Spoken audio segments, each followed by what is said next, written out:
Hey there, Wondering Watchers. Welcome to this tarot card reading made for watchers of true crime and intended for a mature audience.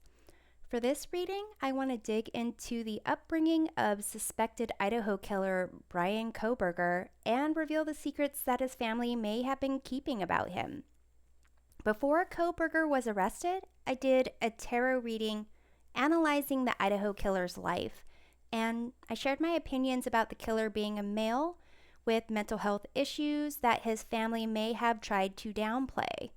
The cards went on to indicate that the killer grew up withdrawn, needed extra help to communicate normally, had a mother figure who imposed rules or routines to normalize his behaviors, and had a happy and encouraging family.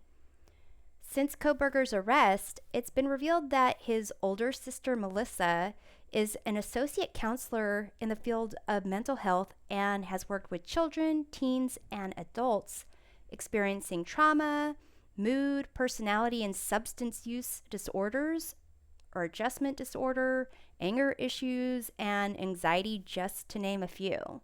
His oldest sister, Amanda, is a licensed school counselor. And side note, in 2011, she acted in a slasher film called 2 Days Back, which depicts the stabbings of several college students. His mother, Marianne, worked with teachers and school children for several years as a paraprofessional. So considering the women in the family have extensive collective knowledge about mental health issues and problems among adolescents, it begs the question of whether Kohberger's reported high school drug addiction, bullying, his arrogance, and even visual snow syndrome resulted in red flag behaviors and attitudes that the family did not simply downplay, but helped Kohberger to hide from others. So this tarot reading focuses on the family's perspective of Bryan Kohberger, specifically his behaviors and attitudes that they felt were disturbing and problematic.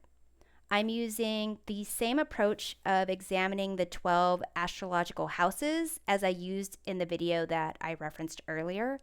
And I'll put a link to that video in the description box if you want an overview of what the different houses represent, because I'm just going to jump into this.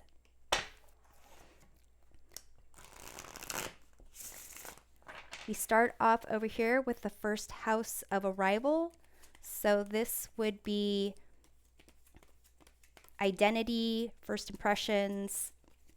How is it that the family perceived Bryan's identity? You have the Three of Wands, and I'm going to clarify. The Ten of Pentacles. So, in a sense, his identity was, wanting something else, wanting to be somewhere else, wanting to kind of see like beyond what is at face value. And in terms of the Ten of Pentacles in the family, it's almost as if he presented himself as part of this family, the supportive family, but he was constantly trying to find ways to break out of that, as if he wanted to use his family for some type of credit, some kind of confirmation of who he was, but that he was wanting to really explore outside of that, or trying to expand away from that. So let's see about the second house of resources, sense of values, possessions, how you obtain things that you want. You have here the Three of Pentacles. So that is kind of really relying on others or getting assistance from others to create something that you can't really create on your own.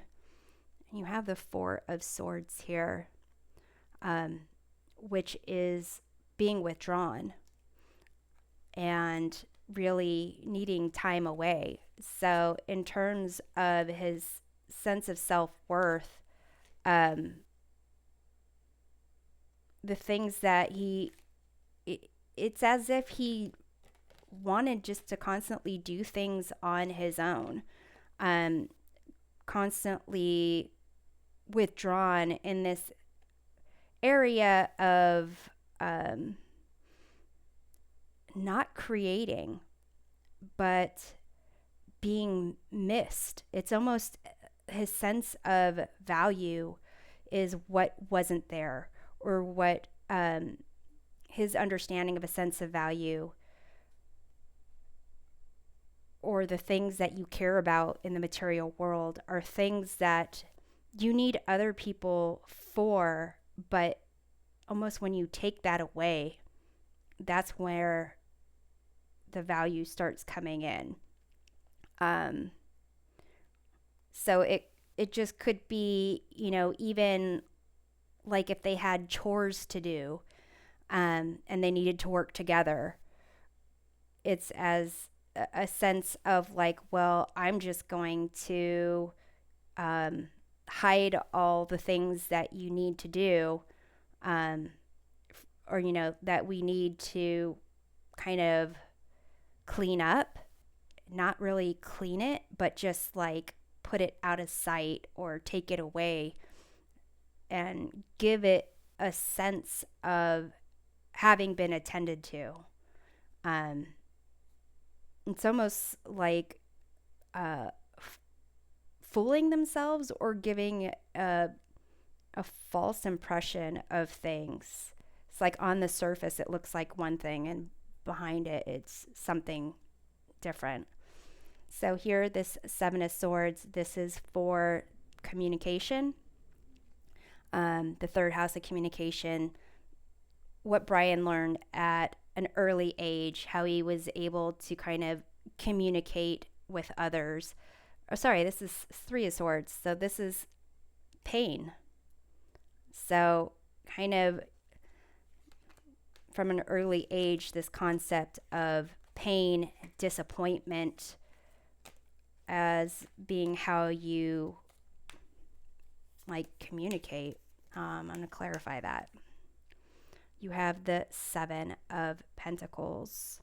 And that is kind of putting in effort for the things that you want and being at that point where you don't really know what else to do except wait. So it's as if they were aware, from an early age, the way that he communicated was if he doesn't get what he wants, he's going to either claim he's in pain, cause upset, and make it so if he doesn't get what he wants, he's going to make it so other people suffer. So let's take a look at the fourth house of home. That's foundations, family, roots, origins. You have the Chariot. So in terms of like the ambition of the family, the older sisters, they were studying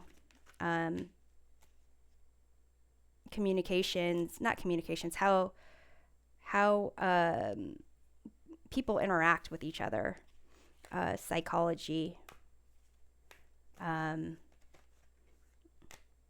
people of school age, and so is the mom working with them.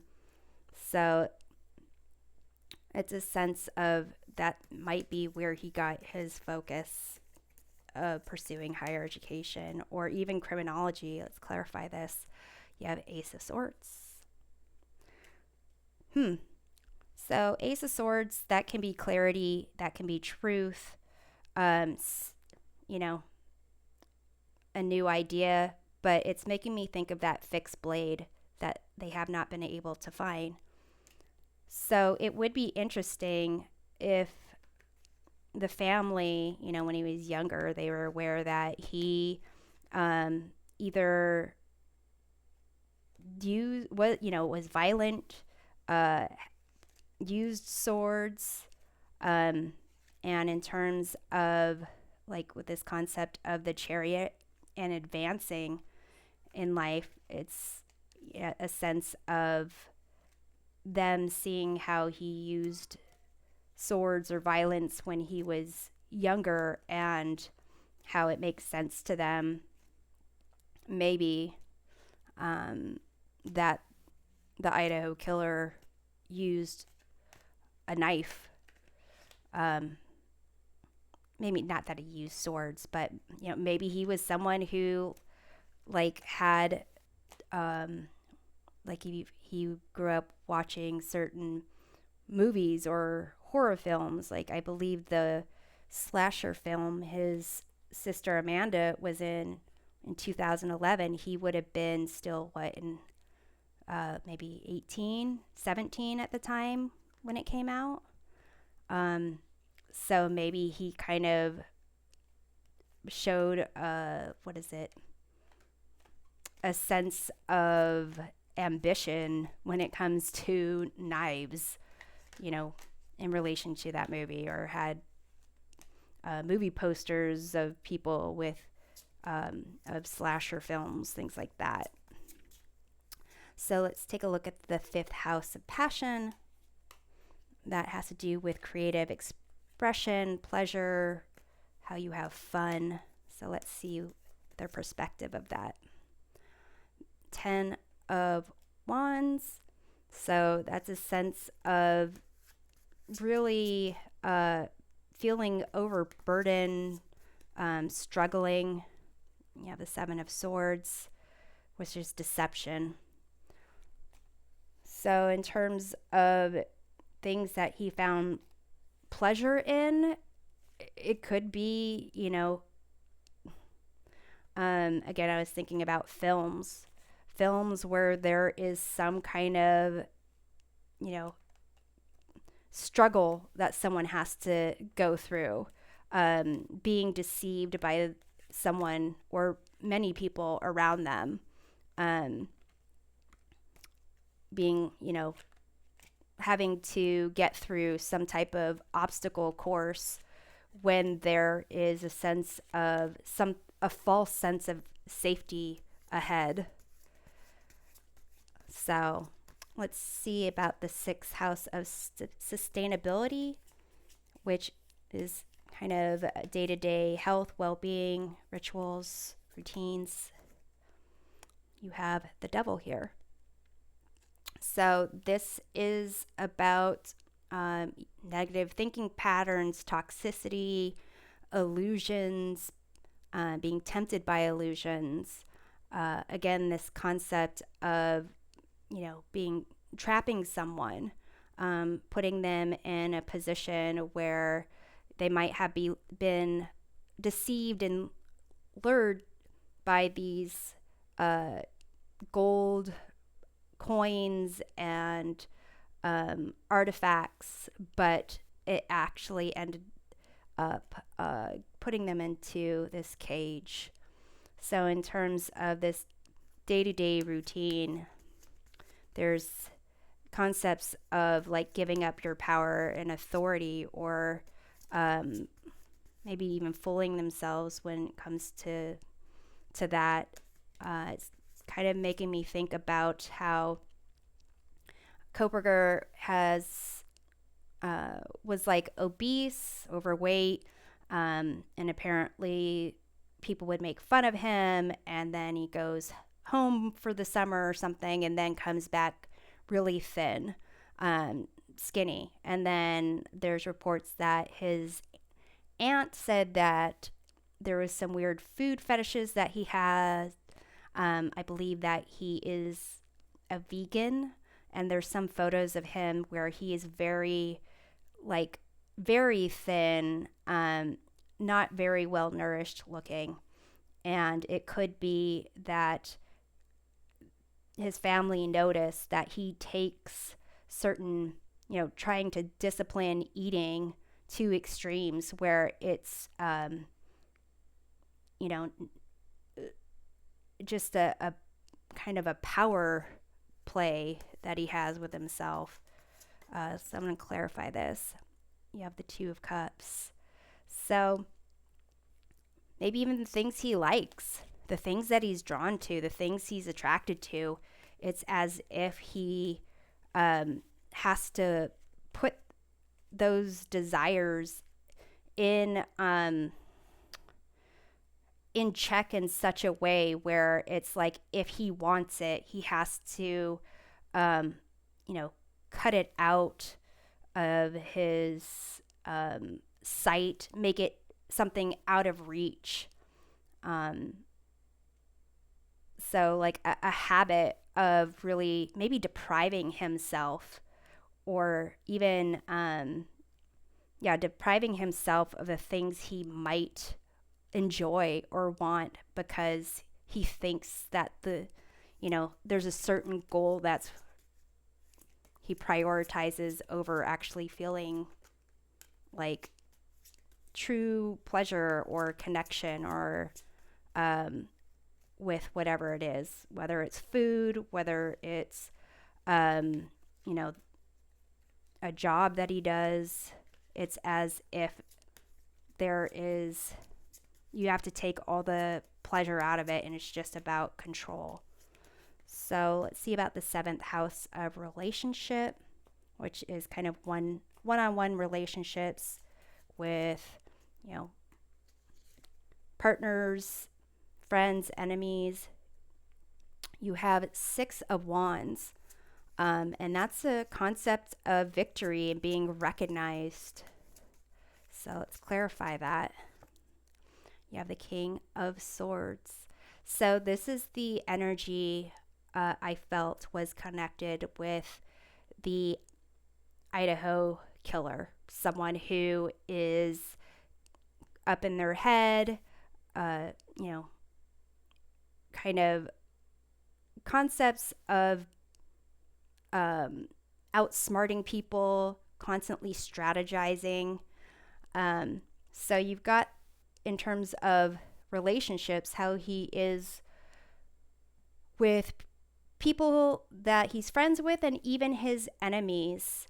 The family was aware that he needed to come out on top, that he needed to win, that he needed to be recognized for his abilities, his smarts, his power.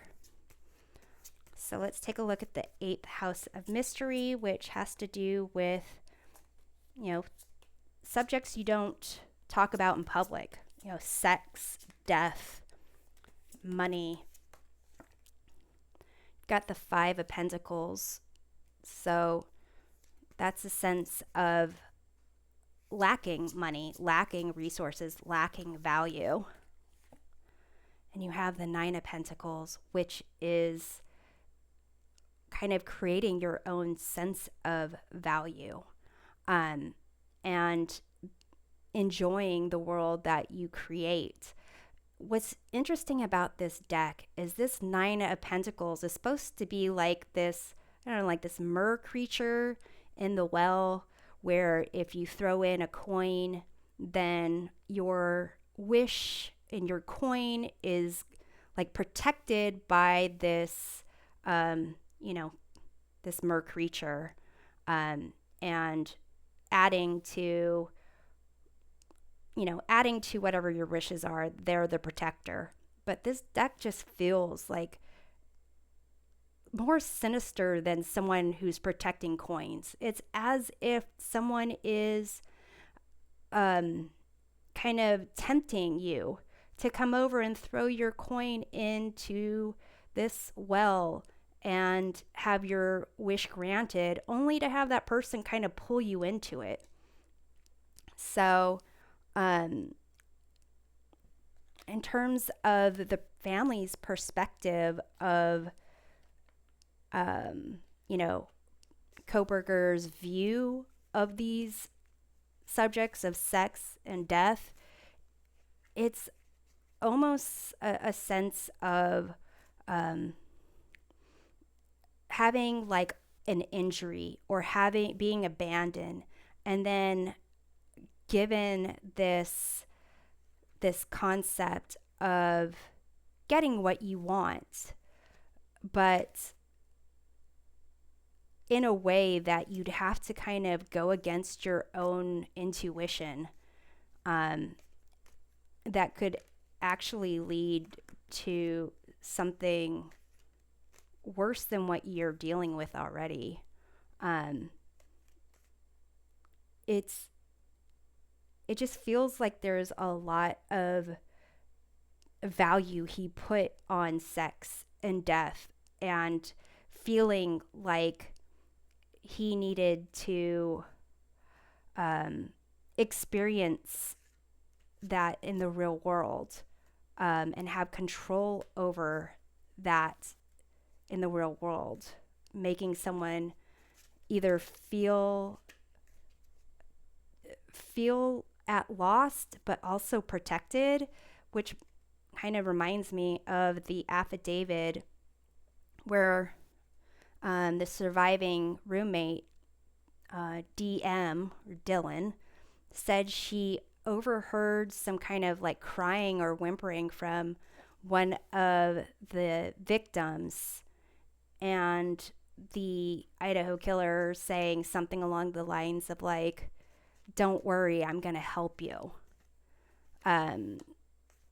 So that's kind of, that energy is reminding me of that, of you are in a position of not having anywhere to go. You're abandoned or you're injured, and like being able to make things better, to create a sense of value in luring someone to believe that they are going to help you, but really it's just to control that concept of sex and death.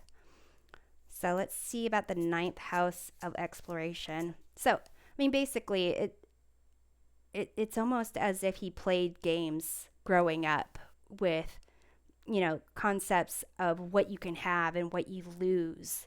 Maybe even, when people, it's kind of like if someone doesn't have something, showing that you do, or that, that he did, like kind of making people think that he could help them or would help them. And really, it's just so he could be in a better position to see what they didn't have. So let's see about the 9th house of exploration. That's kind of like spirituality, higher learning, philosophy. So let's see about the family's perspective about that. You have the 7 of Wands. So kind of being an outsider and really trying to stand your ground, not really knowing when you are unwelcome, or when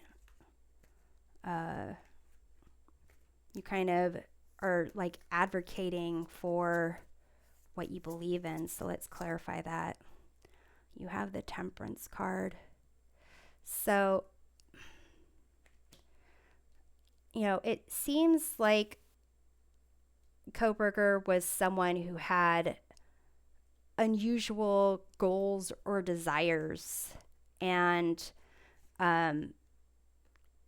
his philosophy or his pursuit of higher learning and criminology was his way of being able to focus on that, to explore it, to really spend his time intently focusing on being in situations, not being in situations, on a subject where it's something where might question you.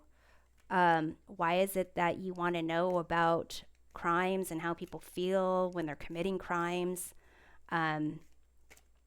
But it could be that they noticed something about his wanting to study criminology or wanting to study psychology that was just, they kind of question, why would you want to do that? That's kind of off.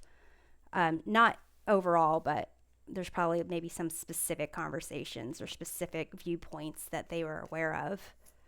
So let's see about the 10th house of authority, which is about recognition, career, ambition. You have 8 of Wands.